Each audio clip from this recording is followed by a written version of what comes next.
Mi nombre es Javier Saura, yo soy integrante de Nueva Acrópolis desde hace ya 48 años y bueno, y encantado de estar en Sevilla, que siempre es como mi segunda casa.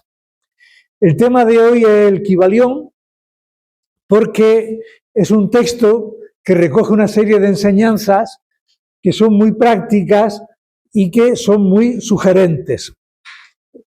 Voy a aprovechar el PowerPoint que he preparado para que nos sirva un poquito de guía y así nos vamos centrando y no me voy por las ramas.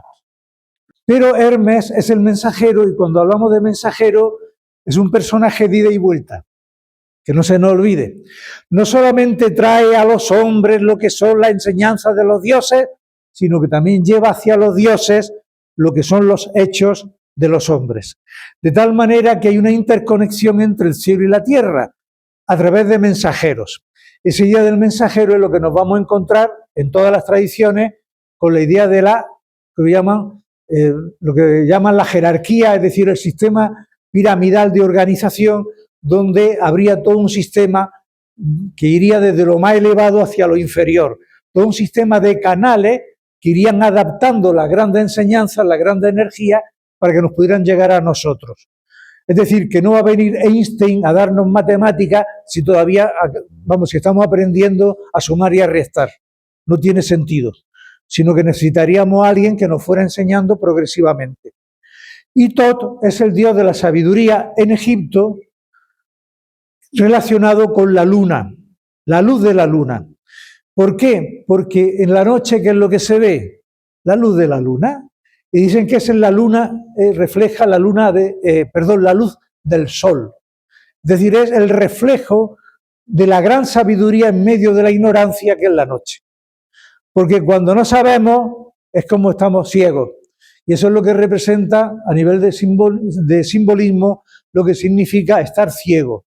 Fijaros que el casco de Atenea, o Atenea, tiene un casco, ¿verdad? Si habéis visto la diosa Atenea, y el casco curiosamente mira hacia arriba, porque representa que no solamente ve en el mundo físico, sino que es capaz de ver también más arriba. Y por eso la ignorancia es una forma de ceguera mental. Significa que tenemos la conciencia reducida y somos incapaces de ver más allá de nuestras narices, normalmente porque no hemos puesto un muro delante que nos impide ver más a fondo. Por eso entonces la figura de Hermes, de Tot y de Hermes hacen referencia al tema de la sabiduría. Y aquí aparece la figura de Tot, este dios egipcio, que es el que trae la enseñanza escrita, en una palabra, trae el conocimiento. Y ahí está protegiendo ese librito que son el libro de Tot, el libro de los grandes secretos de la vida, parte de los cuales se dice que forma parte del Kybalión. Trimegisto 3 veces grande o 3 veces nacido, porque se dice que es un hombre que es también bien al mismo tiempo una deidad, en este caso Tot, y por otro lado que es también la sabiduría. Pero también se dice que ha nacido como hombre, ha nacido como Dios y también que ha nacido como maestro, y por lo tanto hace referencia a un grupo de sabios que tenían el nombre de Tot. Lo mismo que va a ocurrir con Zoroastro, donde se habla de que Zoroastro, por ejemplo, no es solamente un personaje, sino que fue una escuela. Y lo mismo nos vamos a encontrar con la figura de Quetzalcóatl en la parte de Mesoamérica, donde no era solo un personaje, sino que era toda una escuela de seguidores de él que tenían ese nombre. Aquellos que tienen esos conocimientos eran llamados así. ¿De dónde viene? ¿Qué es el hermetismo? El hermetismo es una recopilación de enseñanzas que se va a dar en la época del Imperio Nuevo egipcio, la época de los Ramésidas, con Ramsés II, Seti I, el llamado Nuevo Imperio. Y que ahí se hace una síntesis, una recopilación de enseñanzas, puesto que no debemos de olvidar que Egipto, como en tantos sitios, la religión va a ir cambiando según las épocas. No es lo mismo la religión del Imperio Antiguo que la del Imperio Nuevo o que la de la época tolemaica. Va cambiando. Y entonces, para que no se perdiera la gran enseñanza, se dice que en esta época se hace una recopilación de todas ellas a través de una serie de máximas donde estas enseñanzas quedarán recogidas en frases cortas, pero muy directas, de tal manera que fuera un poco que sirviera de guía de carreteras para todos aquellos que buscaban el conocimiento. Recojo esta imagen que es de la época, lógicamente, del Imperio Nuevo. Esto es de Abu Simbel, y aquí nos encontramos cuál es la idea del Imperio Antiguo. Aquí, en la tumba de en este templo de Abu Simbel, nos vamos a encontrar que aparece en tinieblas, aparece la figura de Ptah o Petah, que es el dios de Menfis, que representa la mente universal. Y esto es interesante porque se dice que la mente universal siempre, en una palabra, no la podemos abarcar, se nos escapa. En primer lugar, porque nosotros tenemos una mente doble. Nosotros trabajamos con dos elementos. Reconozco lo que es bueno porque digo lo que es malo, o lo que me gusta de lo que no me gusta. Es decir, tengo que elegir siempre y voy a tener elementos comparativos. Necesito dos elementos, y por eso tenemos el día y el absoluto bien y el absoluto mal. Existen cosas buenas y cosas menos buenas, y las podemos cambiar. Pero lo absoluto no existe. Y es importante porque esto ya nos da una pauta. Por favor, no seamos tan exagerados con nosotros mismos. No digamos, es que nunca voy a poder. Perdona, eso de nunca no existe. Una de las palabras que más utilizamos es la palabra no, en sentido de radical, de jamás. Y eso deberíamos de quitárnoslo de nuestra expresión. Jamás no existe aquí. En este mundo no existe eso. Siempre hay la posibilidad. Y la prueba de ella es la vida. Que la vida le da la más mínima oportunidad y brota. Y de eso va el Kybalión, de la vida, de cómo funciona la vida. Y por eso nos encontramos que está en tiniebla, aparece el dios Amón de Tebas, que ya está situado al sur, Menfis está situado en la mitad más o menos, aparece la figura de Ramsés como representación del dios Horus. Horus era el dios era la deidad que era el protector de la casa del faraón, la realeza en una palabra. Era el hijo de Osiris y de Isis, y era el que va a dar origen a la realeza entre los egipcios. Y aquí nos encontramos la figura de Ra-Arakte, el sol, el dios de Heliópolis, que está en el delta.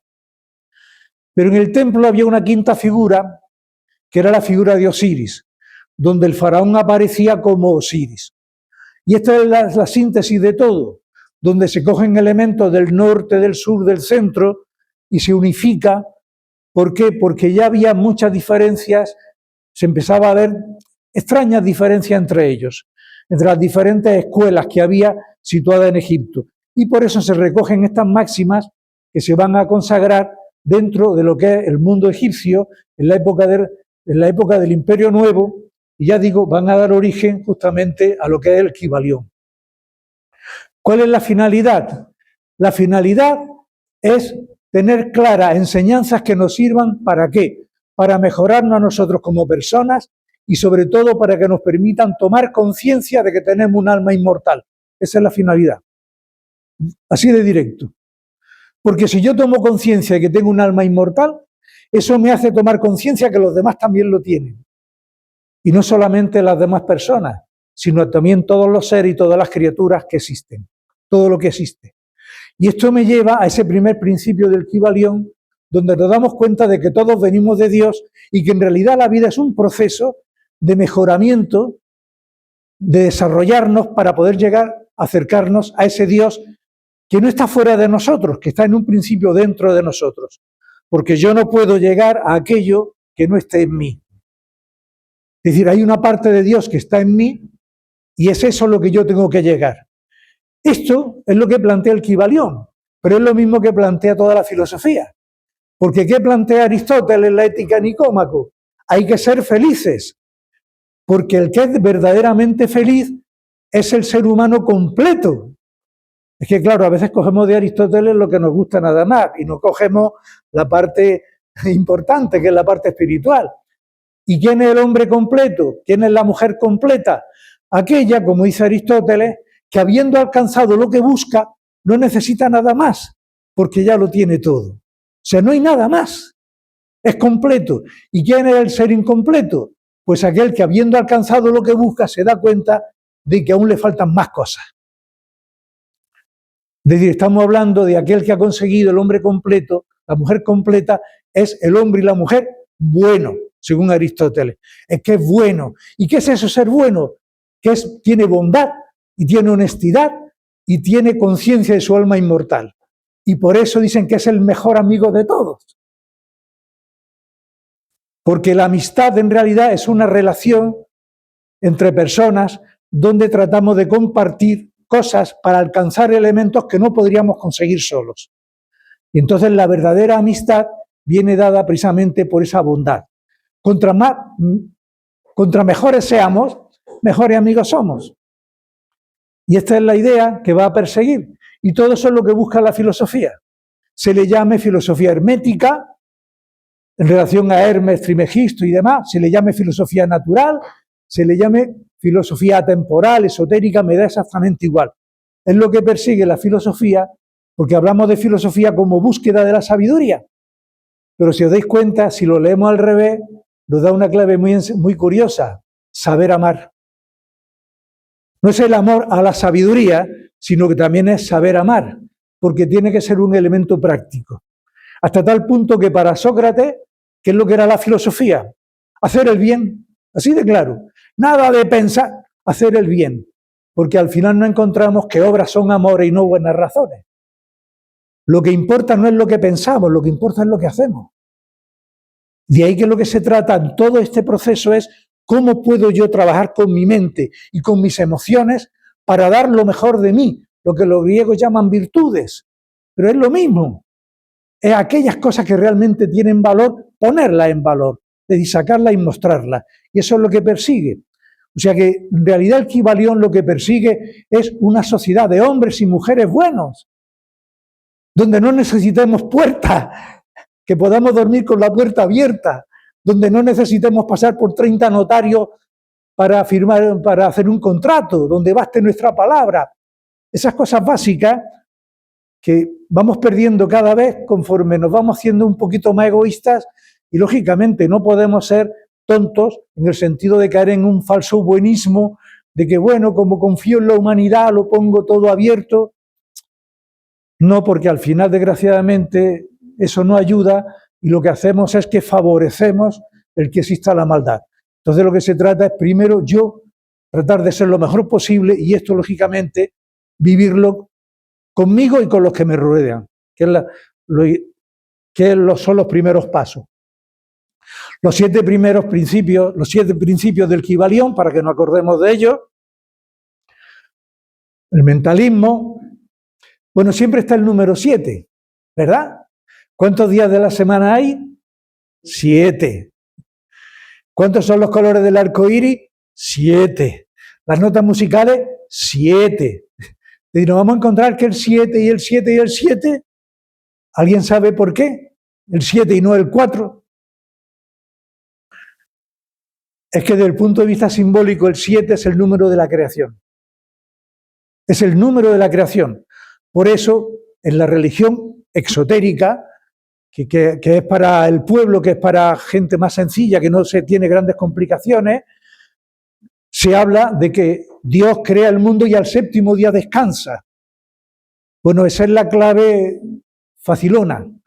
La clave mistérica significa que después de que se ha creado el universo, llegará un momento en que tiene que entrar en un periodo de descanso.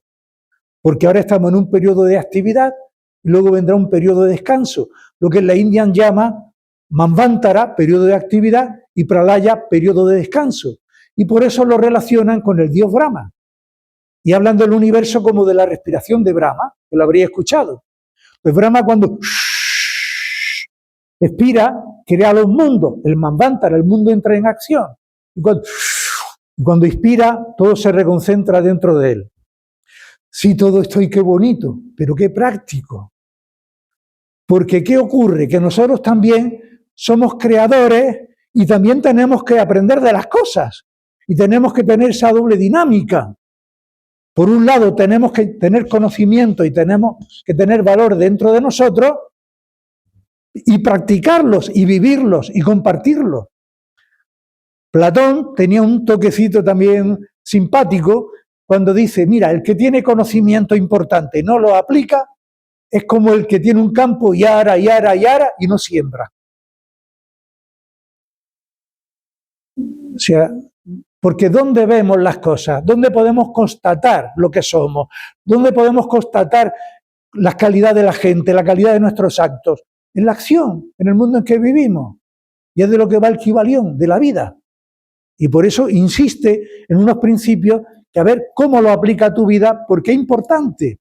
El mundo tiene la característica de que nos permite la acción, y es nuestro campo de prueba, y es nuestro campo además de ensayo. ¿Cómo se ama? Amando. Es así. ¿Cómo se nota la amistad? Practicándola. Es que no hay otra. Bueno, vamos viendo los principios, los recordamos.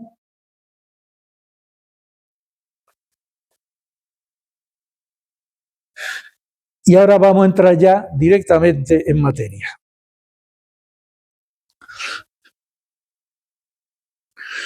Como ya dije antes, estos principios se refieren a la vida del universo. Veremos que los tres primeros hacen referencia al proceso que se da dentro de la mente divina. Y los cuatro siguientes se van a dar a todo el proceso de la manifestación. Cómo se realizan dentro del universo, el proceso de la creación. El primero, que es el absoluto, es la máxima de todas, donde todo parte y a donde todo tiene que llegar, es el alfa y el omega de todo, es el principio del mentalismo. Nos vamos a encontrar que luego va a haber dos principios que corresponden a cuando ya está la idea y está la idea a punto de plasmarse. Y lo otro será cuando ya se plasma. Vamos a nosotros. Primero tengo que tener una idea de qué es lo que voy a hacer. Principio de mentalismo. Y luego tengo que ver qué elementos necesito, que son estos otros dos. Y luego la pondré en acción. Es lo mismo. Porque si nosotros hablamos de que hay un principio de mentalismo, estamos hablando de Dios como un proyecto mental de carácter universal para todos. Sí, pero es que nosotros también tenemos mente. Y eso es lo que nos permite hablar de estos temas y que podamos también en cierta medida ser creadores. Y el mismo proceso que se da a nivel de la creación de todo es el mismo proceso creador que vamos a tener nosotros en nuestra vida cotidiana. Y por eso es importante tenerlo presente, porque lo que hacemos no está ajeno a las leyes del universo, en absoluto. Somos parte de él, somos un microcosmos dentro de un macrocosmos. Y eso es lo grandioso, que las mismas leyes que rigen para todos, para otras cosas, nos rigen para nosotros. Y que el principio de mentalismo lo que nos está hablando es que en realidad hay una sola ley, que es la ley natural, que nos afecta a todos. Y luego esta ley, habrá muchas leyes particulares. Pero fijaros que hablamos de universo. Pero no nos paramos a analizar qué significa esa palabra. Universo, una vida. Pero es que la vida es múltiple. La característica de la vida es que es muy amplia. Y esa también es su trampa. Porque fijaros que en la India a esa diversidad de la vida le llamaban maya, la ilusión. Que nos podemos quedar atrapados, ¿no?, en esa vida. Pero nos encontramos que, ojo, pero que la vida está ahí, ¿eh? Pero tiene la característica que si aprendemos de las cosas, podemos ver que detrás de la diversidad hay un elemento que lo une todo. Y es que todo está en marcha, todo está en evolución. Todo tiene un alma inmortal. Todo procede de Dios, todo viaja hacia Dios. Y todo está aprendiendo continuamente. Por eso el primer principio, el universo es mental, todo es mente. ¿Qué significa? Primero, el universo no es fruto de un Dios caprichoso que dice, ahora voy a crearlo todo y además me canso y como me canso voy a descansar. Bueno, eso está bien desde un punto de vista para personas que necesitan tener normas que le indiquen la vida. Pero para quien se pregunta por el sentido de la vida, para que tiene esa chispa de pequeño filósofo dentro de él, eso no es suficiente. Pues se da cuenta de que eso es para críos. sino que nos damos cuenta de que hay un plan universal de evolución. El mismo plan de evolución para todas las criaturas, que yo lo he comentado antes. ¿Qué significa esto? Que no hay gente, ni pueblos privilegiados, ni pueblos malditos. Y que aquí no valen los enchufes. Aquí todo se va a ganar en base a mérito propio. Como decían los grandes filósofos, sin esfuerzo no hay mérito. Si aquí no vale que venga el padrino y ahora coge y me enchufe, no. Aquí te lo tienes que ganar tú. Y, ojo, y como todos somos iguales a los ojos de Dios, aquí no hay ni favoritos ni malditos. Aquí lo que hay que es tener conciencia, es de lo que se trata. En segundo lugar, que el universo no se plasma de golpe, sino que hay un proceso, una escala, una jerarquía, que es la escala de Jacob, del sueño de Jacob, donde hay seres que están más arriba y otros que están más abajo, y que hay un principio maravilloso, que es el principio de la iluminación, por el cual aquellos que tienen más, que saben más, ayudan a los que saben menos, pero le ayudan a que se realicen, no a autodirigirlos, sino a que puedan realizarse cada uno más. Y en la práctica filosófica, esto significa que no somos perfectos, pero sí buscamos la perfección. Y como diría Aristóteles, siempre en todos los casos hay que imitar al mejor. Eso tiene que ser nuestro espejo. Él decía también que entre dos vicios elige siempre el menos malo. Es que son elementos prácticos. Es decir, si no encuentro a nadie que sea el mejor, bueno, pues voy a imitar lo menos malo. Pero se trata de ese afán de mejorar, de ir perfeccionando. ¿Y en nosotros cómo se traduce todo esto? En nosotros se traduce, como ya dije antes, que tenemos una mente. Y que al tener una mente tenemos libre albedrío, que es lo que nos hace ser seres humanos. La capacidad de elegir, la capacidad de escoger. Y se trata entonces de que tenemos que aprender a escoger. ¿Y cómo vamos a aprender? Por un lado, de la enseñanza de aquellos que nos han precedido y también de la enseñanza de la propia vida. Una de las grandes cosas que tenemos es que a continuación viene la segunda ley, que es el principio de correspondencia. Así es arriba como es abajo, así es abajo como es arriba.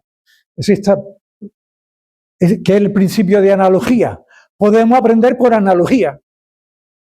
Porque si nosotros sabemos que el universo se puso en marcha y al momento en que se va a acabar, pues tenemos que darnos cuenta de que nosotros también estamos en marcha y que tenemos un tiempo limitado para poder actuar.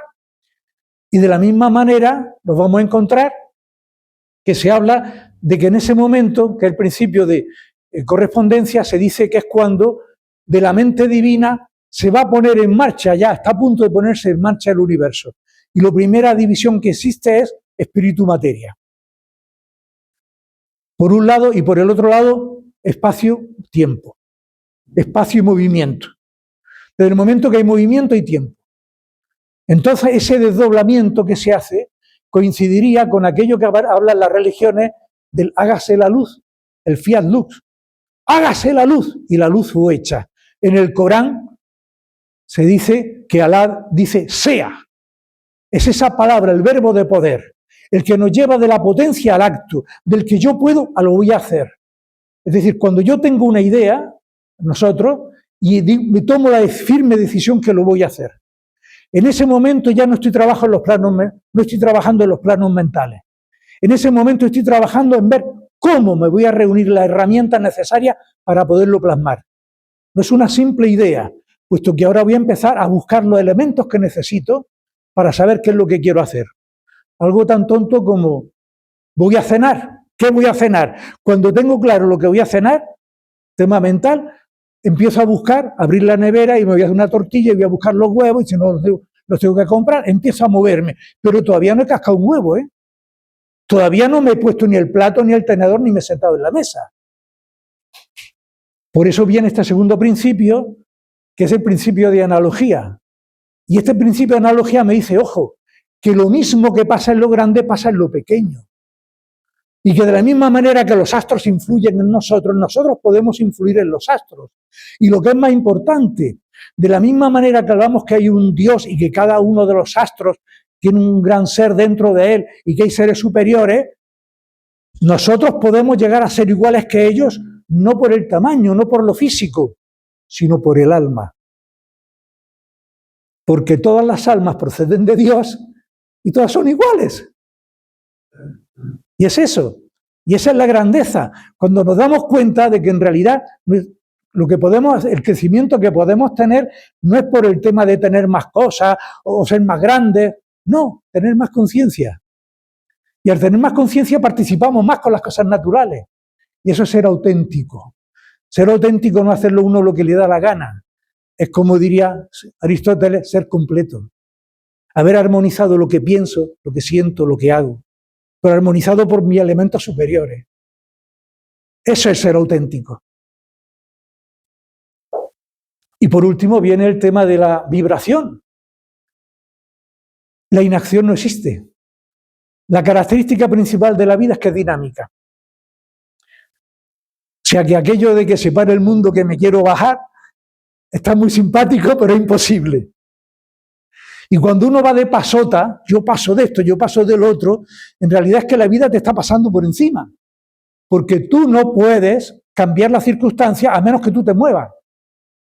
Eso ya lo dijo el filósofo español Madina, cuando decía, no elegimos las cartas que la vida nos da, pero sí podemos elegir cómo jugarlas, cómo emplearlas.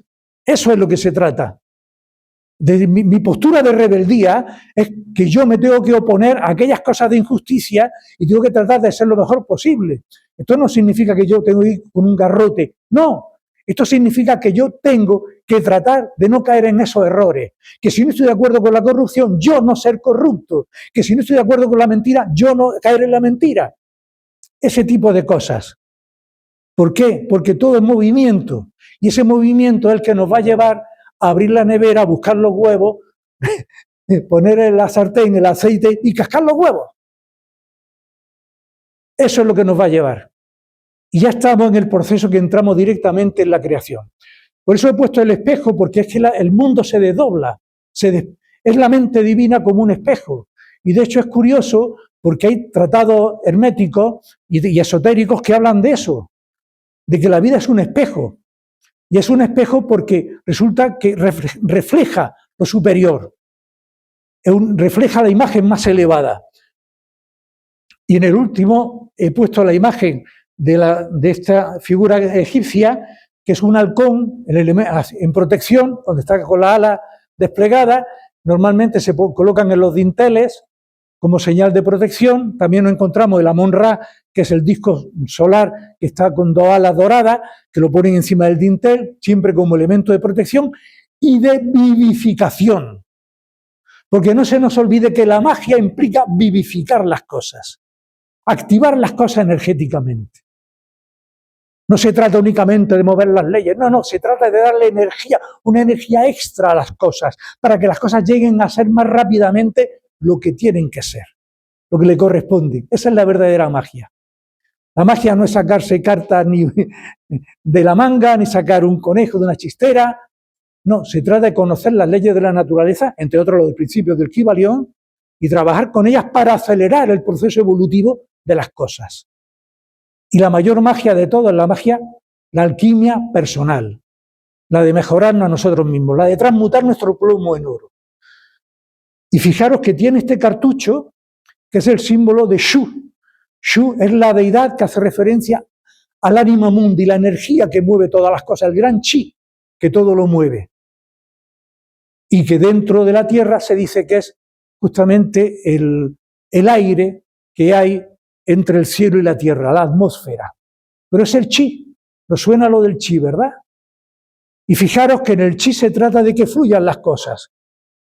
Lo que decía, hablando de temas taoístas, Bruce Lee, sé como el agua, adáptate a las cosas, pero el agua fluye y no deja de fluir. Y ojo, y el agua va buscando siempre su destino. ¿Cuál es su destino? El mar. Y una vez que llega al mar, ¿cuál es su destino? El cielo. Y una vez que llega y se ha convertido en cielo, ¿cuál es su destino? Caer como lluvia.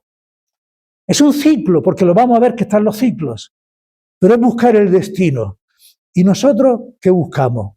Pues tenemos que encontrar nuestro propio destino, nuestra propia ley, la que hace que Javier sea Javier, Antonio sea Antonio y Manolita sea Manolita.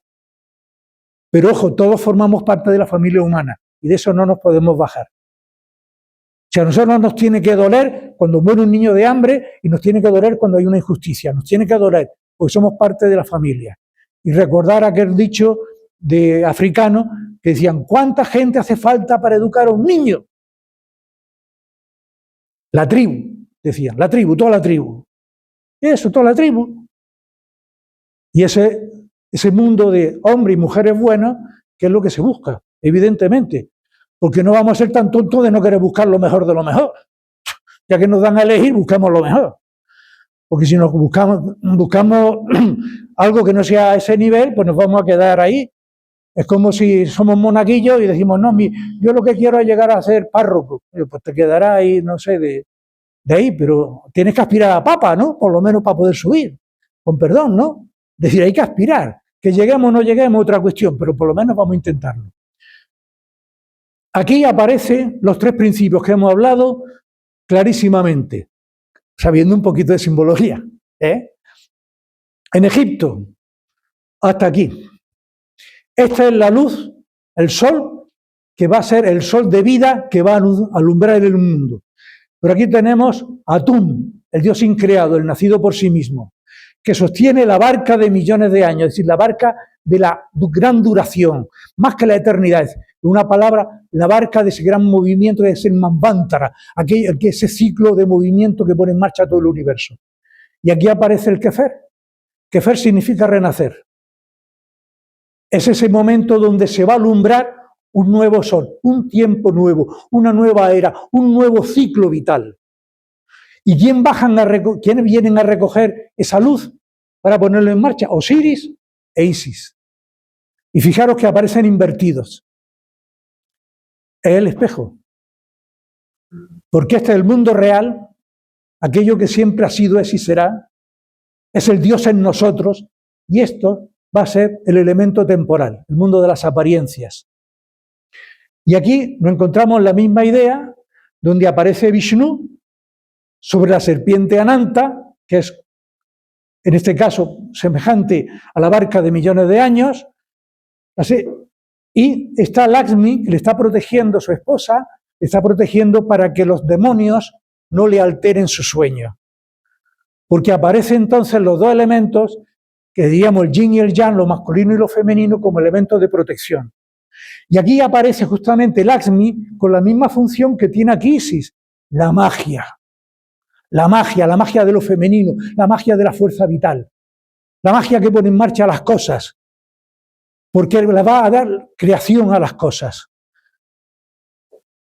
Se dice que en un momento de su ombligo sale un loto blanco, que es el símbolo de la pureza, y sobre él nace el Brahma de 4 caras, también llamado Brahman.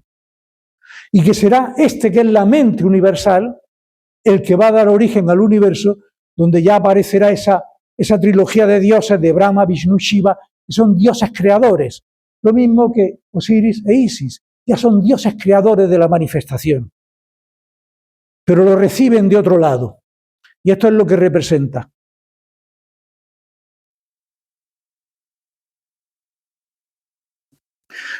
Vamos al tercer paso, ya es la creación. Entramos en el mundo concreto. Ya hemos cascado los huevos, ya estamos ahí, ya tenemos preparada la tortilla y ahora nos la vamos a comer. Y se nos va a quitar el hambre. Lo primero de todo, principio de polaridad. Todo es doble, todo está en los dos polos, todo tiene su opuesto. Es decir, puede que la tortilla se queme o no se queme, que se nos haya ido la mano con la sal o no se nos haya ido con la sal. O sea, hay que tener siempre atención, que es el tema. Y por eso puede haber el sol, puede haber la luna, tenemos los pensamientos, tenemos las emociones. Pero fijaros que como esto es una figura alquímica, aparece el sol arriba y la luna debajo. Pero ¿cuántas veces tenemos la luna arriba y el sol debajo?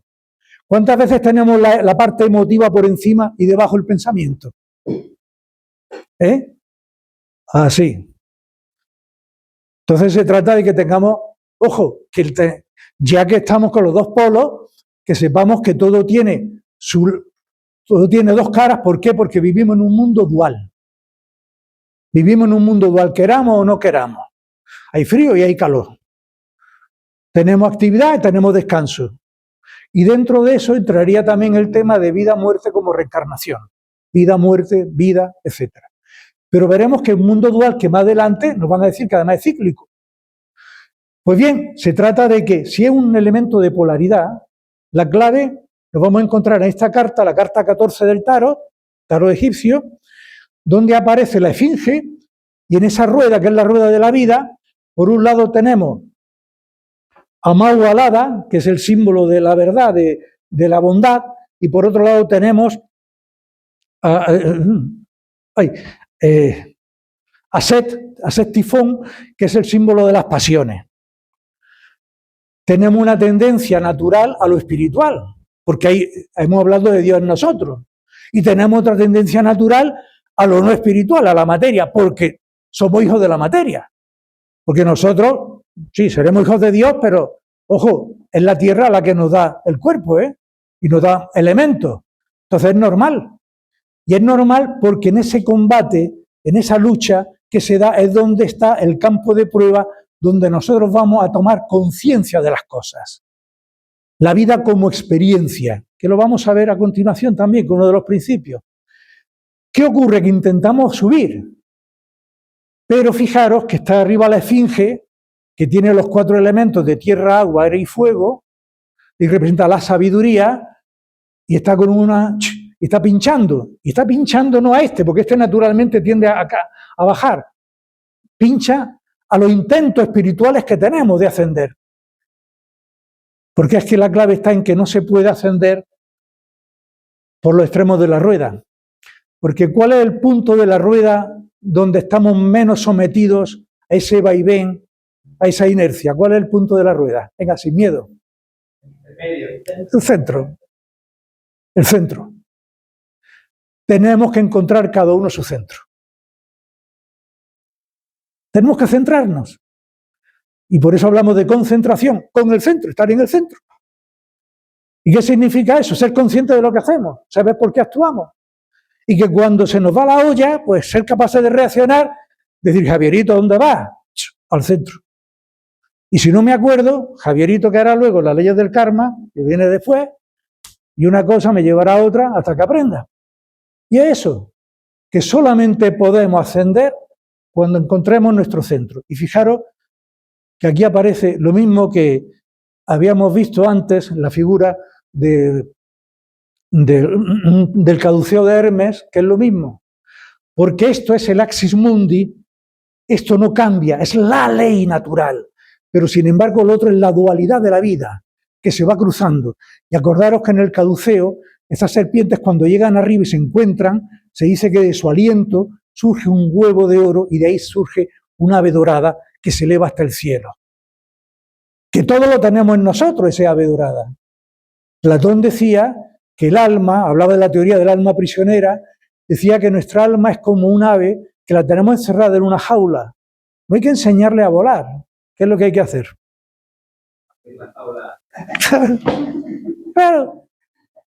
Claro, eso. Porque está innato en nosotros. Si ya lo decía San Francisco de Asís, donde no hay amor, pon amor, ¿y qué es lo que va a encontrar? Amor. Es que esto, es eso, es el tema ese de la acción. Y el tema del ritmo, todo fluye, todo tiene sus periodos de avance y retroceso, y el ritmo es la compensación. Está hablando de los ciclos. Los ciclos. Primavera, verano, otoño, invierno, primavera, verano, otoño, invierno. Ciclos de estaciones que está bien. Pero ojo, tenemos que tener cuidado porque si caemos en un proceso cíclico en nosotros estamos perdidos. Porque no podemos pasar de pronto de una primavera y de un verano a un estado de sombrío de otoño, melancólico, perdido, y luego en invierno, medio muerto, y luego otra vez. Eso es inaguantable, ¿eh? Tenemos que conseguir un carácter estable, por eso la clave es el ritmo. La armonía por oposición. Y por eso el símbolo, que es este símbolo que le llamemos yin-yang, en realidad es el símbolo del tai chi, habla de las dos cosas, de estos dos principios unidos. Porque se trata de que nada es absolutamente blanco ni nada es absolutamente negro. Lo que ya hablé al principio. No seamos exagerados.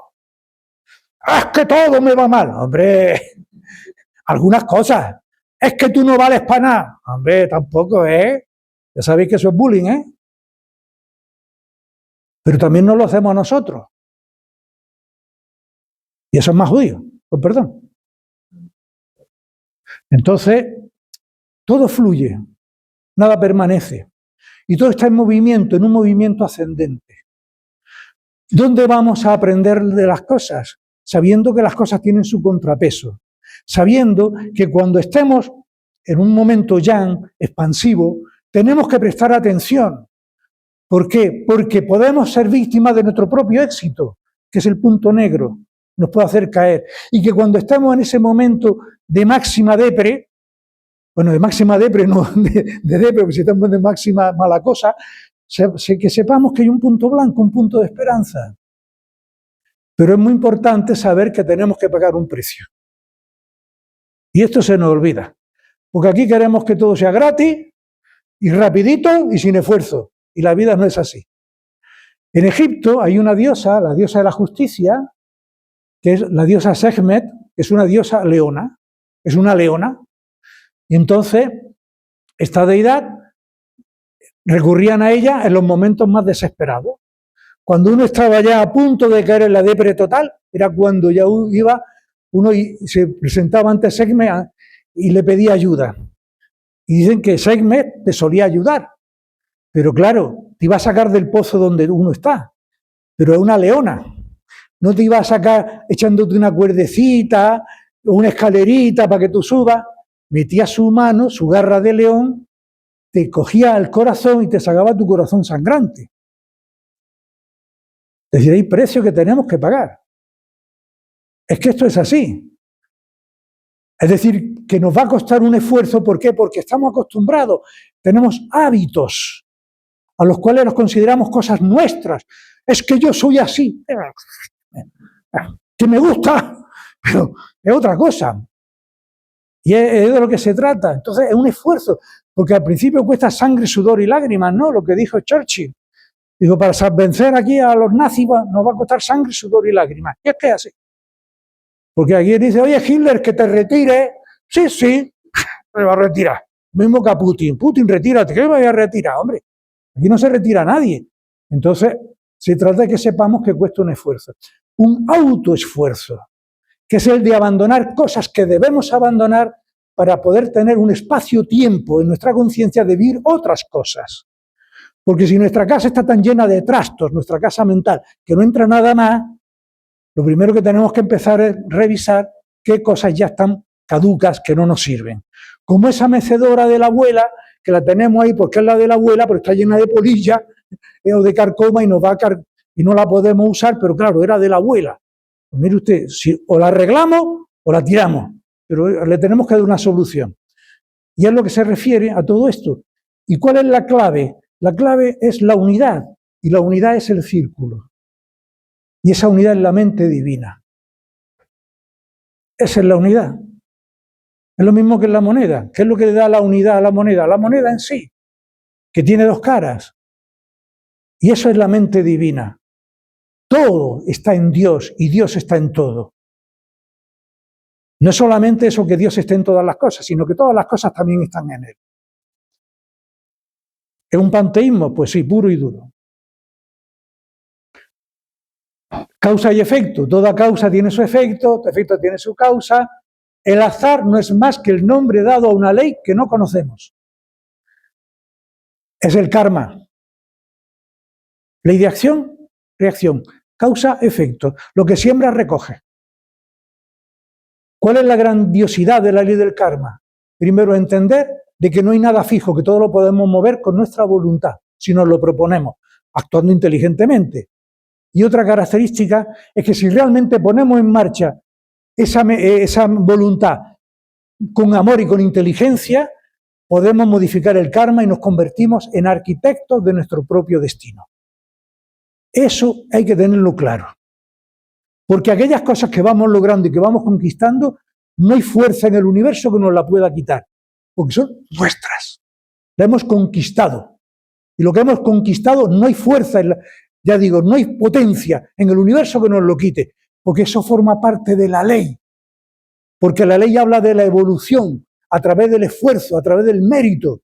Y aquello que vamos conquistando es una conquista de verdad. Y se hace nuestro, y es nuestro para nosotros en esta y en todas las vidas. Y eso es lo que nos permite ir creciendo.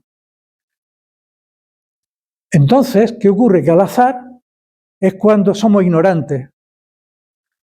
Y la pregunta clave es que cuando nos pasan las cosas, si nos duelen, si nos molestan, lo que nos tenemos que hacer es la siguiente pregunta. ¿Qué tengo yo que aprender de esto? En vez de, oh, Dios mío, ¿por qué me pasa esto a mí? Yo que soy el favorito. Oh, ¿por qué tropiezo tantas veces con la misma piedra? Pues porque no estás mirando al suelo. Pues mira, fíjate. La clave es a qué tengo yo que aprender. Porque como es una ley de la vida, no está hecha para fastidiar a nadie. Está hecha precisamente para ayudarte. Y el karma te dice que aquello que te está equivocando te va a provocar dolor. Y aquello que ya se te da bien, te da felicidad. No estoy hablando de la felicidad de la pasión, donde luego, no sé, me inyecto heroína y ahora estoy aquí hecho una fiera, porque eso dura muy poco y luego estoy hecho polvo. Y además me convierto en esclavo. Y aquí lo que se trata es ser un ser completo, ser señor de sí mismo. Que seamos nuestro propio rey, ¿no? Como Arturo cuando saca la espada Excalibur de la piedra, se convierte en rey. ¿Rey de quién? De sí mismo. Es lo que buscamos nosotros. Nosotros no queremos gobernar sobre nadie. Lo que queremos es trabajar un poquito sobre las pasiones. Y en la medida en que podamos, pues una de las finalidades que tenemos como Escuela de Filosofía es tratar de dejar el mundo un poquito mejor de como no lo hemos encontrado. Así de modesto, que ya es bastante. Un poquito mejor. Pero claro, para conseguirlo uno tiene que ser un poquito mejor. También. Y ese es el desafío. Y por último, la ley de generación, que es la que resume todo. Todo se centra aquí. La vida se reproduce. Es decir, el movimiento está innato en la propia vida. Y entonces nos encontramos que en este principio de generación todo tiene su principio masculino y su principio femenino, o si preferís, su principio yang y su principio yin. Me da igual, porque no lo estamos utilizando en sentido de sexo, sino en sentido de elementos complementarios. Esta generación a nivel inferior es sexo.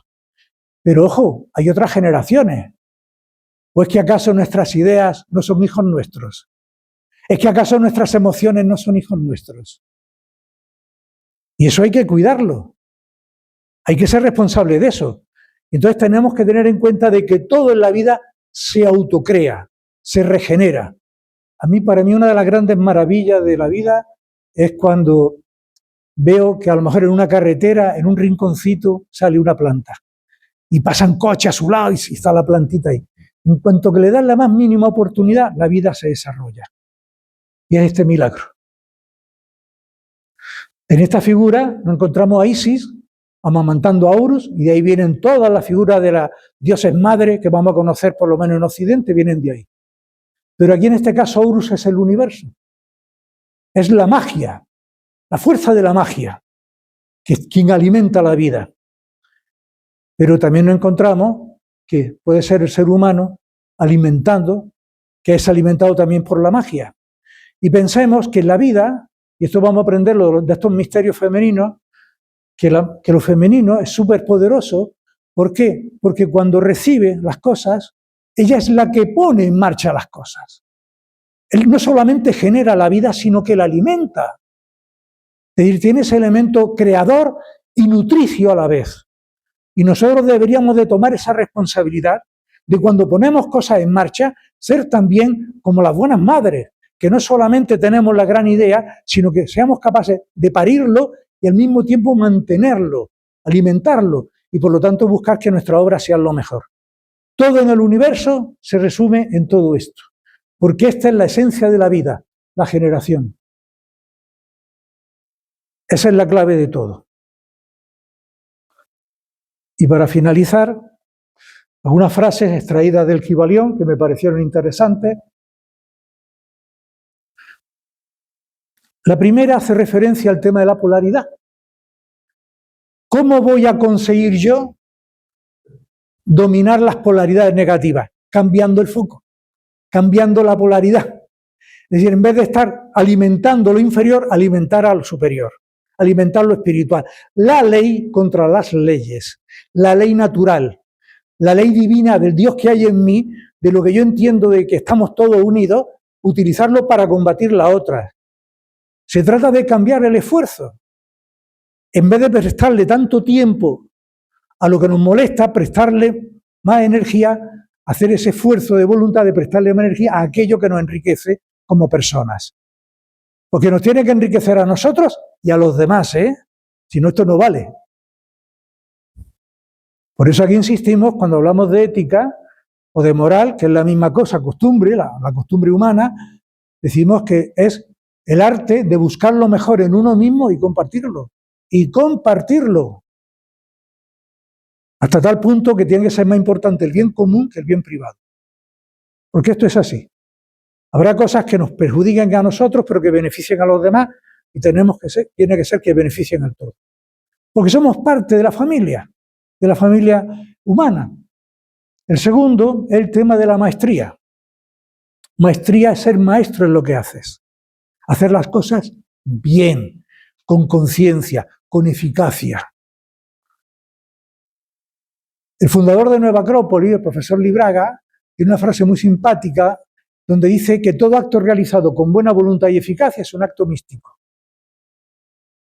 Es que no nos damos cuenta de la importancia que tiene cuando hacemos las cosas de corazón y además bien.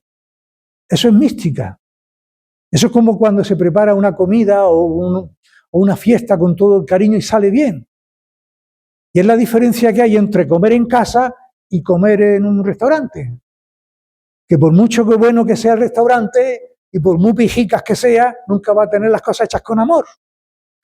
Yo en esto quiero acordarme de mi padre, que era funcionario y tenía que estar viajando continuamente, y decía, yo es que estaba deseando llegar a casa de tu abuela porque quería comer con amor, comida hechas con amor. Y es lo que queremos, comida hechas con amor. Y que queremos que cuando llamamos a un sitio, una persona nos responda y nos diga, si quiere hablar con tal, pulse 1, si quiere pulse 2, si no pulse 3. Quiero hablar con un ser humano, quiero que haya ese contacto, quiero que haya esa empatía, esa sinergia. Bueno, pues es esto.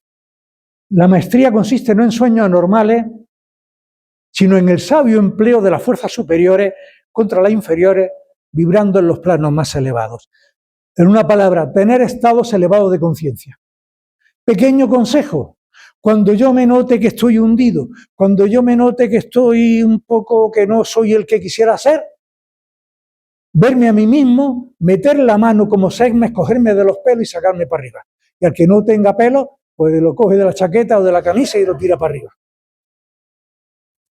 Subir nuestra conciencia un puntito. Un puntito. Eso, no permitir estar ahí mucho tiempo. Que yo tropiezo en una piedra y me caigo, tratar de levantarme lo antes posible y seguir. Y no hacer el tonto como todos han hecho, de darle una patada a la piedra y luego romperte una uña. Pues sí, a veces hacemos el tonto. Pero bueno, eso, no aprende de esas cosas. Entonces se trata de tratar de tener un poquito elevado de conciencia. Y una de las claves fundamentales es no prejuzgar. No prejuzgar a nadie. Valorarlo por sus hechos, no por lo que digan los demás. Ni por las apariencias. Y para eso hay que conocer a la otra persona. Y por último, la transmutación es el arma del maestro y no la negación presuntuosa. Yo tengo superado el alcohol, yo tengo superado el sexo, yo tengo superado... Bueno, esto me recuerda el chiste cuando se dice que uno de los problemas que tenemos es que a veces nos encontramos con gente que tiene yate. Ya te llamaré, ya te invitaré, yate, pero nunca lo hace. El movimiento se demuestra andando y hablamos de transmutación porque en realidad nosotros no podemos crear. Y esto que voy a decir es bastante serio. Nosotros no podemos crear. Nosotros podemos transformar o transmutar, pero la creación ya está hecha. Si yo, no sé, hago una excelente tortilla de patata, ya existían los huevos, ya existían las patatas, ya existía la sartén. Lo que hago es darle otra forma. Y la importancia es que lleguemos a la transmutación. La transmutación es sacar la esencia que se esconde dentro. Esa quinta esencia, eso más vital, más profundo, más humano, más íntimo y también más divino que todo tiene. Es eso lo que Aristóteles llamaba el ser hombre y mujeres buenos. Eso es la transmutación. No comportarnos como una persona vulgar, sino ser esa persona que quisiéramos ser, aunque sea por un momento, porque esos pequeños logros que conseguimos de un momento luego nos sirven, son referencias. Y esta es la idea del Kybalión, porque se trata de cómo podemos aplicar todos estos principios a nuestra vida.